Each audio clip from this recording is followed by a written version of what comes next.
লঘুচেতসাম পুংসাম উদারচরিত্যানাম বসুধৈব কুটুম্বকম।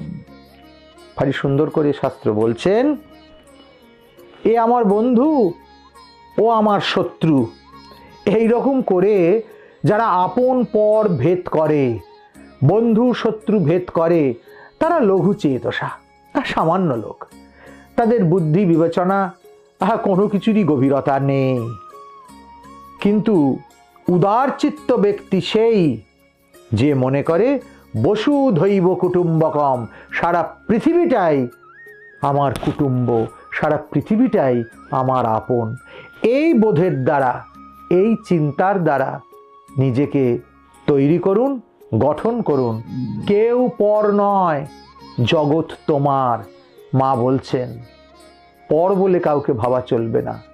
যতক্ষণ পর বলে ভাববো, ততক্ষণ এই জগৎ থেকে দুঃখ, ততক্ষণ এই জগৎ থেকে অশান্তি, ততক্ষণ এই জগৎ থেকে অশ্রু, ততক্ষণ এই জগৎ থেকে আক্রমণ আমার দিকে আসবে। যখন আমি অন্যকেও নিজের বলে ভাবতে শিখব, নিজের করে নিতে শিখব, তখন কিন্তু এই জগৎ থেকে শুধুই মধু, মধু বা তারিতায়াতে মধুস্করন্তি সিন্ধব, জগৎ মধুময় হয়ে যাবে। সেই দিকেই আমাদের বোধকে চালিত করা